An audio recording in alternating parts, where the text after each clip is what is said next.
Hey guys, welcome back to Puffet Loudon, and welcome back to Hustle Cat. So, we have just finished a day's work, and we are talking to Finley, so I might as well get started.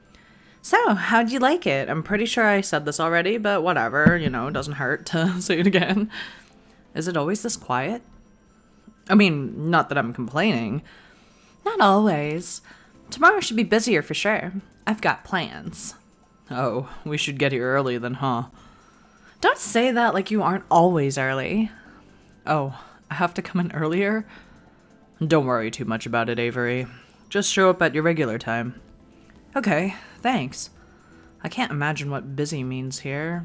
What, like 6 people here at the same time? I've got a little more work I want to do on the blog, so you all go ahead. I'll close up if Graves doesn't get here to do it. Oh, thank you. Avery, you can head out. Thanks. Are you leaving now? I could walk with you. I'll be out in a bit. You go on ahead. Oh, alright. See you all tomorrow. Night. Oh, Lord. The door closes behind me with a jingle. I have a job. My coworkers are pretty cute. I get to play with cats. And if this works out, I should be able to afford a place of my own soon. Wait until my parents hear about this. I'm feeling pretty good right now. I can't help give a little celebratory fist pump. All right. I think I just heard someone snort a laugh behind me. I thought I said that pretty quietly. I turn around to see who it is, but there's nobody there but a cat. 2 cats, actually. Cats from the cafe. Reese's cat and the Siamese cat, to be precise. Crap. How did they get outside? Did I let them out when I left? This is real bad. I'm pretty sure one of the first rules of working at a cat cafe is do not lose the cats. They're not looking at me anymore. Now's my chance. I start creeping towards both cats. If I move too suddenly, I might spook them. I only make it a few steps before I see the bobtail's ears swivel back to face me. Without turning the rest of his head, it takes a springing leap and heads down one fork in the road. The Siamese cat continues down the same path, as casual as anything. I can't get them both, but I need to get at least one of them. I better decide who to go after. Oh god. The Reese's cat already knows that we're there, so we gotta do the Siamese cat. Here we go. Yeah, exactly. The bobtail's onto me clearly, but the Siamese cat hasn't picked up on it yet. My best chance right now is probably following the Siamese. It's gotten kind of far down the path. I better pick up my pace to catch up. I try to mimic those long strides Landry always takes to cover more ground, but that doesn't work out so well. Jogging's gonna be easier. Or not. My feet are falling harder on the ground and the cat notices. It's going faster now, so I better pick up the pace. I break out into a full run to follow him. He definitely knows I'm there now, but it doesn't matter. I have bigger legs, so I'm gonna catch up sooner or later. I'm a pretty good runner. I finally close the gap between us. Suddenly, the cat screeches to a halt and jerks around to face me. Avery, stop it! Why are you chasing me? Because you got out. Wait, what am I saying? What are you saying? How are you saying? It's me. Me? Hayes. Last I checked, Hayes was a guy with glasses. You didn't seem like the pranking type Hayes. The Hayes cat is puffing up like a dusting brush. I feel bad that this cat's getting caught up in whatever shenanigans they're trying to put me through now. This seems like it should be against work procedure. Oh god. I'm just kidding. He's telling the truth, Avery. The voice comes from behind me. I whirl around to see Landry, but he's not there. Down here. I readjust my gaze downward. Oh, come on.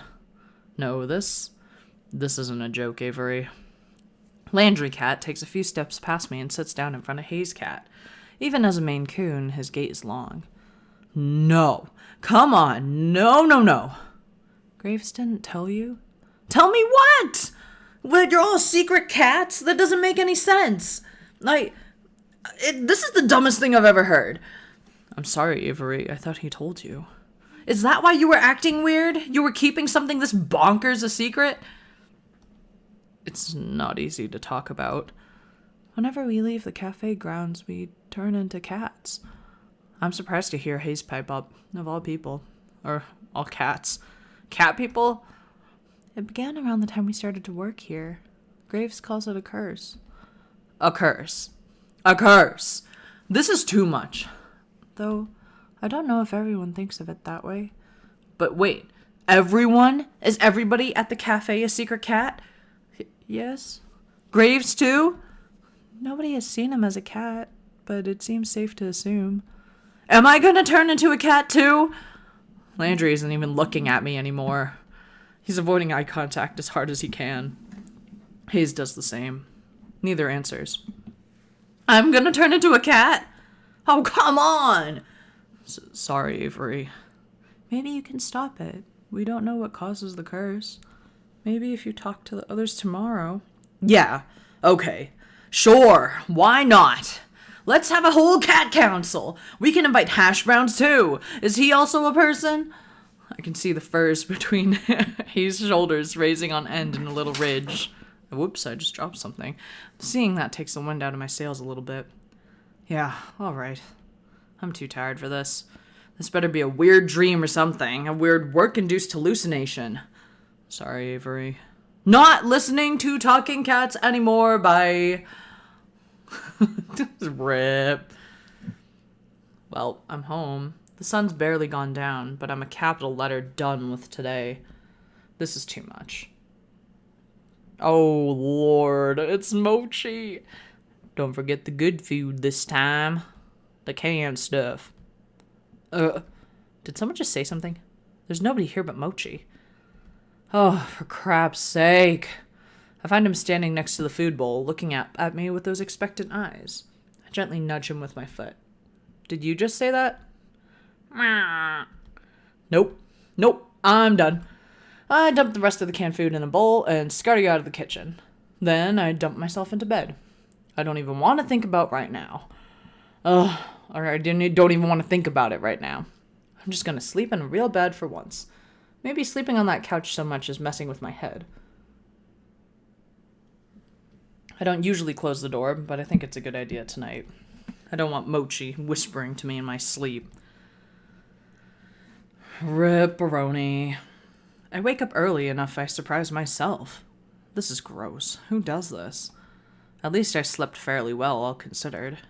My cheek hurts, kind of like I'm getting one of those real powerful zits. Ew. Just when I have a job where I see people all day.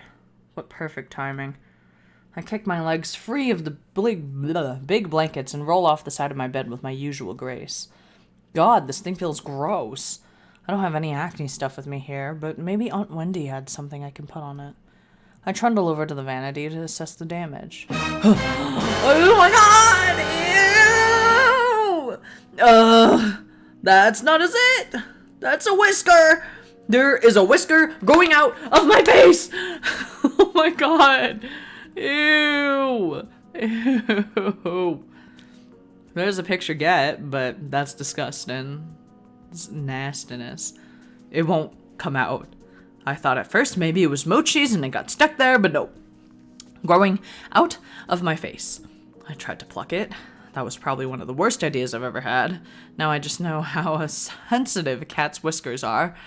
Is this really how the curse starts? I've been pacing around for too long. I gotta go to work, but how am I supposed to leave the house like this? What if someone sees me?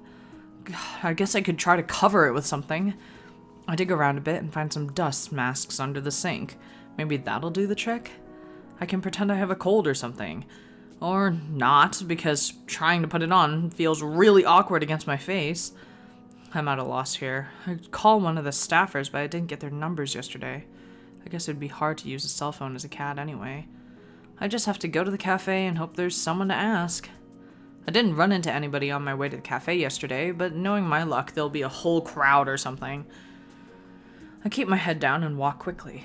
Jeez, my face itches. I hope another one isn't coming in.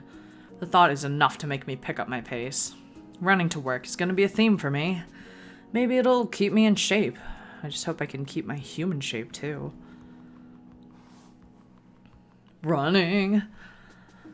Why are there so many people milling around the front of the cafe today? This is exactly what I was dreading. It's like they showed up specifically to look at the magical mutating cat person. As I approach the cafe, the whisker falls off, like a dead leaf or something. Look at it just flutter to the floor. I lean down to pick it up. If I hadn't seen it happen, I would have thought it fell off one of the cats. This is stupid. This is so stupid. My eyes start to sting. I can't tell if I should be mad or crying or both. This is just really, really stupid and I don't want to deal with it. I kick the door open with my foot, but it's actually pretty heavy, so it just sort of nudges open. Where the hell is Graves? Looks like most of them are already here. They're already setting the table for breakfast, like this is just a regular, normal day where nobody grows cat whiskers. Oh, Avery. I don't think he's in yet. What's the matter? This is the matter! This whole dumb situation! He probably can't see the whisker I'm waving around, but I don't care. He knows what I'm talking about. Oh, is that yours? What kind of cat are you? I'm not any kind of cat. I'm a people. I can't believe this. Oh, come on, Avery. You should have known this was gonna happen. How the hell was I supposed to know? Sounds like someone here didn't read his contract. The safe areas and other tips are mentioned in the welcome pamphlet. What contract? You signed some paperwork when you started, right? Yeah. Well, how can you all be so chill about this? We work for an evil dungeon lord who's turning us all into cats. I don't think they're called dungeon lords. Avery, none of us are happy about it either. We're doing what we can. There's gotta be more you could be doing. Where is Graves? He may be upstairs, but I don't know. I remember hearing Graves going up some creaky steps yesterday. Maybe that's his office or something?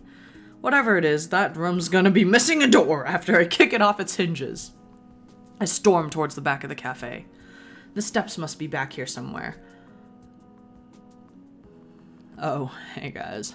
Hayes and Mason are in the kitchen. Hayes is gawking, and even Mason's got an eye on me. Avery, where are you going? I've had enough of this. I gotta give him a piece of my mind. What? Oh, that's not him. What? This curse crap!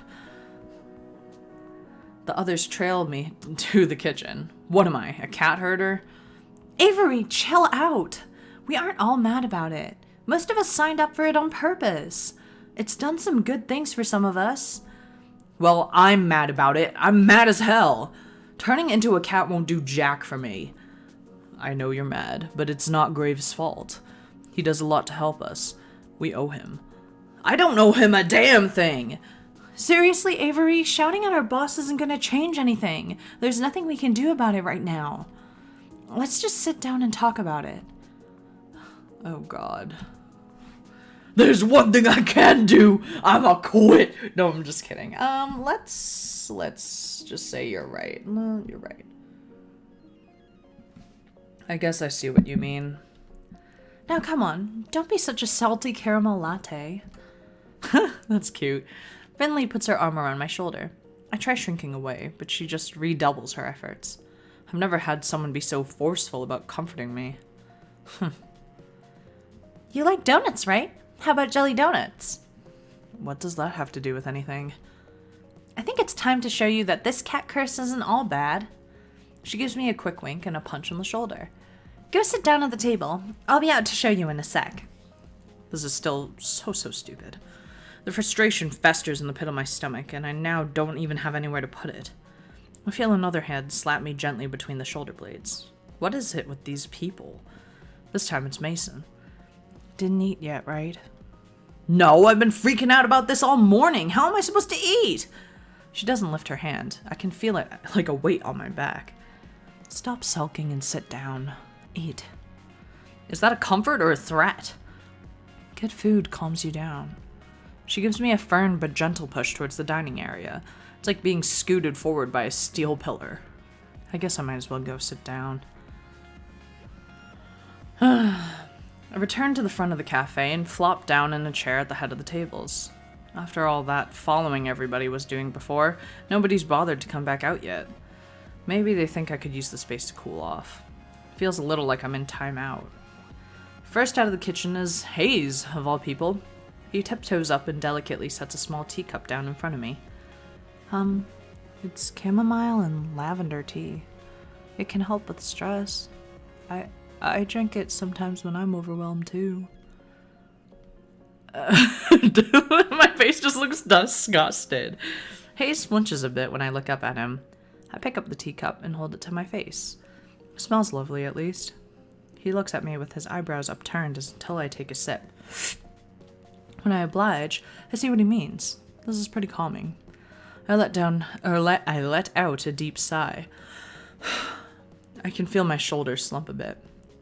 Hayes seems relieved that I've approved. He takes it as permission to sit, and he takes the seat next to me. You know, I get anxious a lot. You probably guessed that though, huh? Some things help me out, like the tea, but I think the thing that helps me most is being a cat. I know this must sound pretty stupid, but it's nice to have somewhere to go. I like that I can curl up in a tiny corner and nothing's expected of me. It helps me a lot. So that really does sound stupid. But that's what we mean when we aren't all mad about it. No, I think I get what you're saying. I don't agree, but I get it. Thanks. He doesn't seem to know what to say. He's just sort of staring down at the table, picking up pieces of paper napkin off in front of him.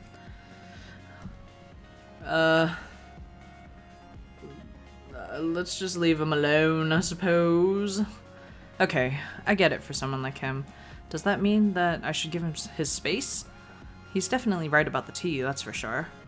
He probably should have poured some for himself.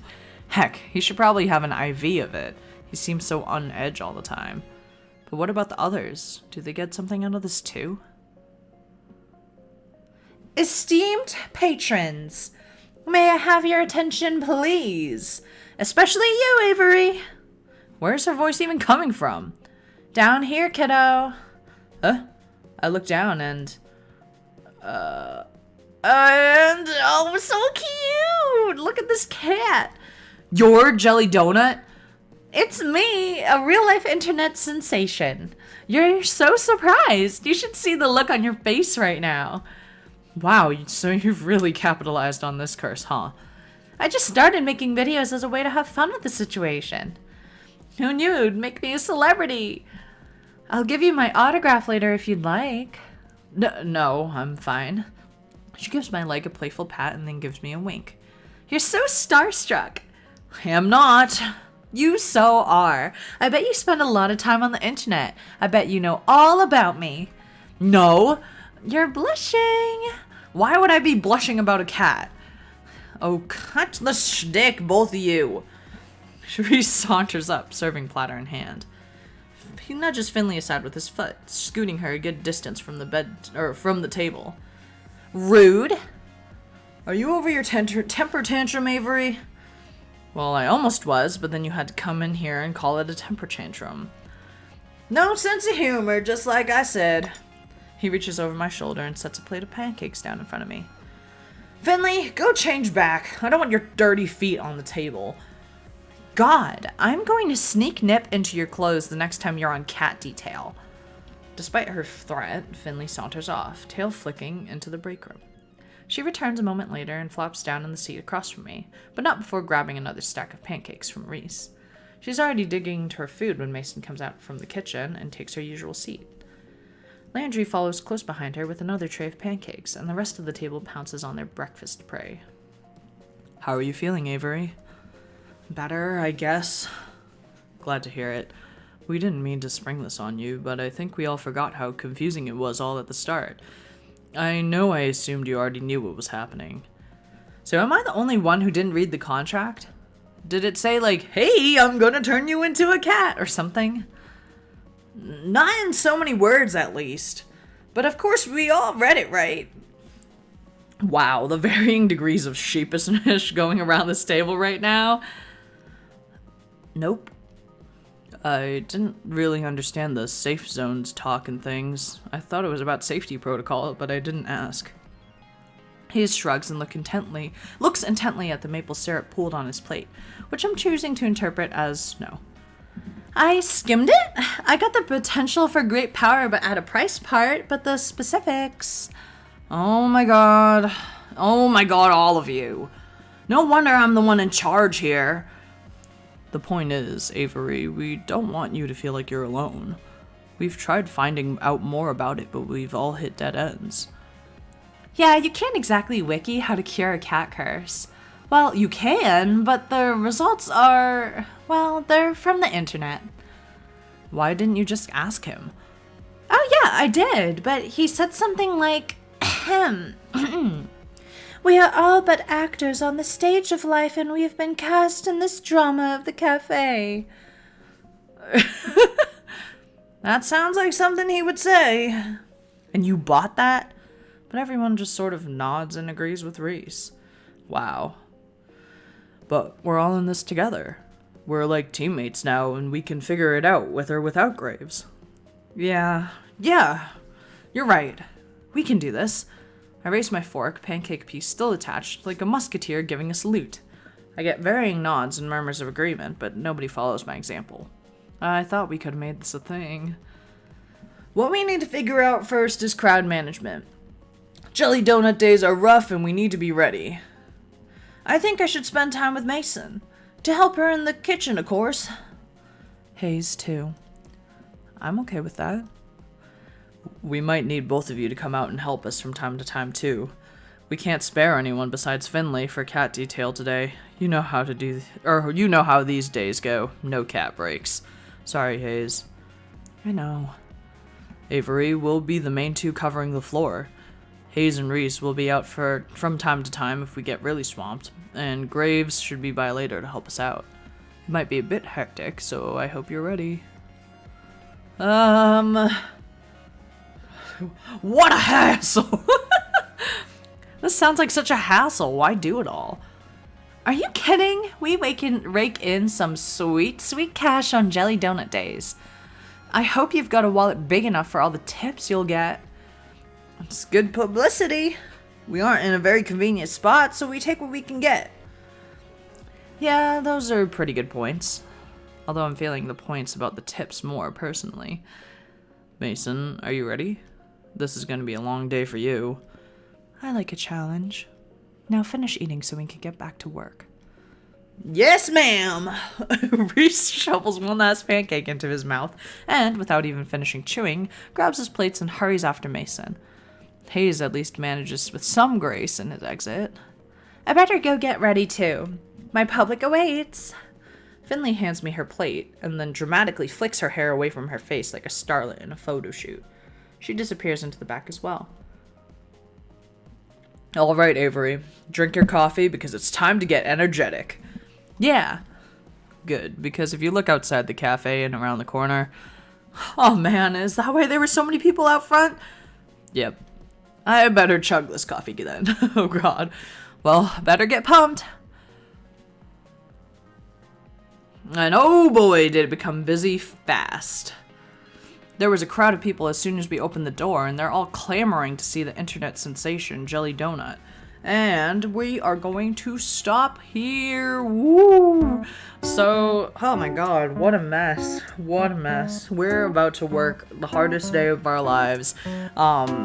Because she's a cat that has a donut on its head. Which is kind of cute, but also like, what the fuck? So yeah, next episode we will... experience Jelly Donut Day, I guess.